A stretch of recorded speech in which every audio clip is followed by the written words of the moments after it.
everyone, welcome to Connection Yoga.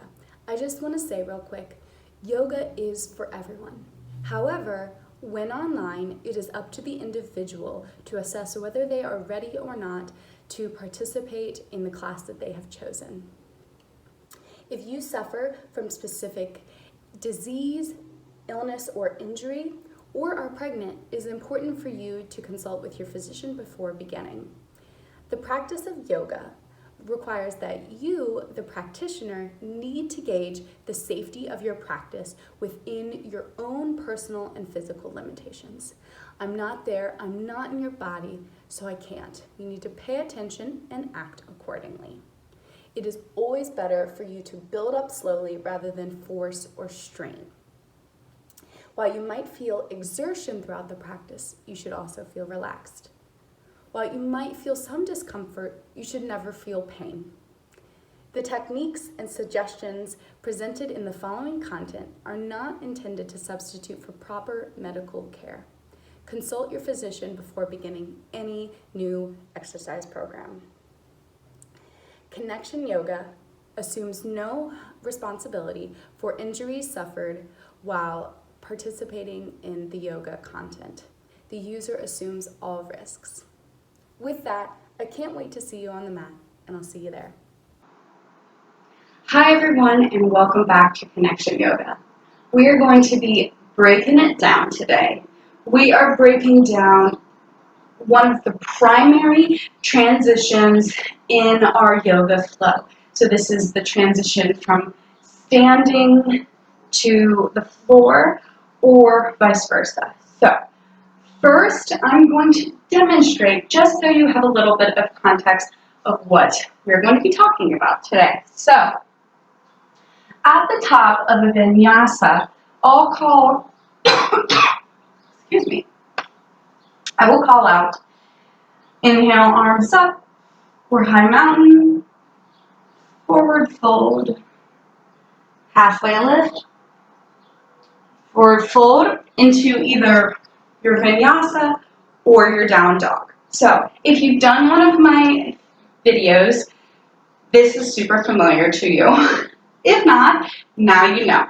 What we're going to be doing is looking at the body and breaking it down today so that you have the stability and strength in your alignment to be able to move dynamically like this while protecting your spine and the surrounding muscles. So, I personally have a personal attachment to teaching this because I have pulled my back and my psoas muscle standing up wrong like that and just so I know how painful it is, and I would hate for any of you to ever experience that. So hopefully you get all this and you start to work on it, and it's all going to be great. So without further ado, we are breaking down the body looking with true north alignment. So this breaks the body into 5 sections to organize our thoughts and how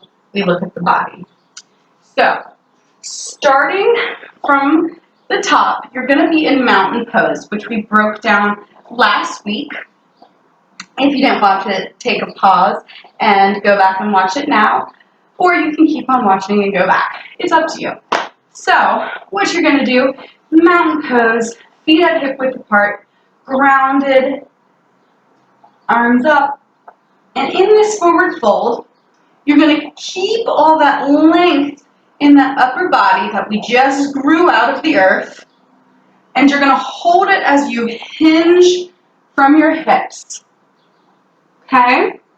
So belly in, hinging, not, okay? Pretend like you are leaning over a fence. Reach something as far as you can, and if you're not up against that fence, you're never going to reach it. Kind of. I just made that up. So, leaning over with the length in your spine, okay? And this is done by keeping the belly and the core, which wraps around our entire body here, engaged. Okay? We're both coughing.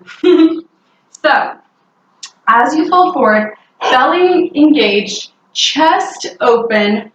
I keep my head up until the last second and then drop it. However, if you have a neck injury, I suggest keeping your chin tucked the whole time, looking at the floor as you go down, okay?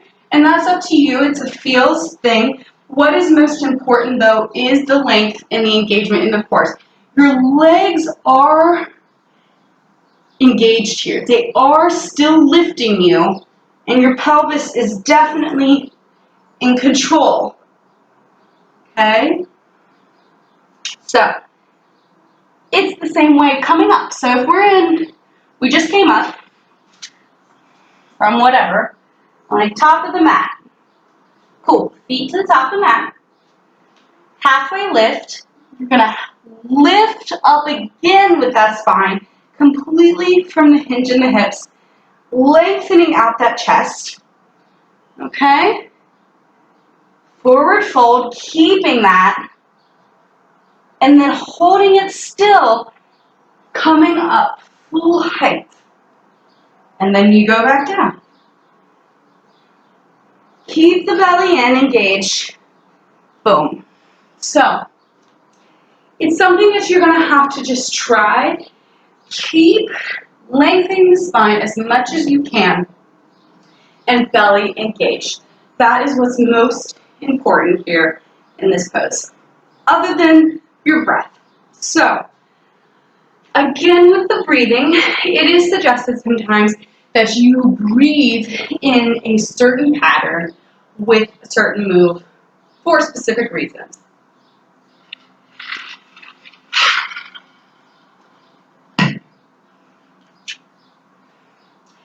What I mean by that is it is suggested when you're doing more opening poses like this, you breathe in, and when you are doing more contracting, you exhale.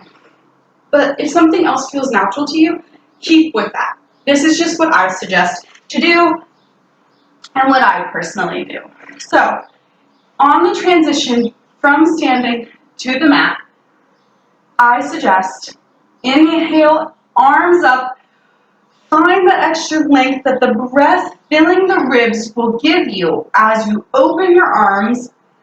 Exhale, forward fold. Inhale, lift up, lengthen that spine again. Use that breath, lengthen yourself. Exhale down to, assumingly, vinyasa or down dog, so on and so forth. That breath pattern can be the same going back up. So we're down. We're going up to standing. Halfway lift. Inhale. Forward fold. High mountain. Breathe. So that is just my suggestion, and I think the breath in that pattern with the movement really energizes you. It gives you that strength. It gives you that lift that we are looking for. If, again, it feels better the other way, do it the other way. Cool. So, that's pretty much it. This pose, there's only like one modification I can really give you if you're struggling, and that is to use your hands on your legs when you do your halfway lift. If you're lifting, and this is a lot of core work for you, this is a lot, put your hands on your legs. Give yourself a little support, okay?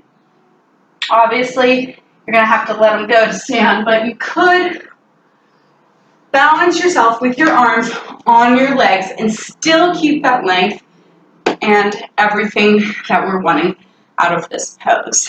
And the transitions, because the transitions are just as important as the poses. And this is the first time we're talking about it in a pose breakdown, but it's something we're going to be getting into more, because once you're in the position and you're stabilized, that's one thing, but when you're moving, there's so much more chance to potential for injury and so on and so forth, and we don't want that. So I hope you liked what we did today and learned something new, and I hope your vinyasas are going to be so much more awesome now because you know about this. So, if you liked what we did today, give me a like and a subscribe. If you have any questions, put it in the comments below. Otherwise, I'll see you next week for this segment and on the mat this week sometime. Love yourself and love the world, and peace.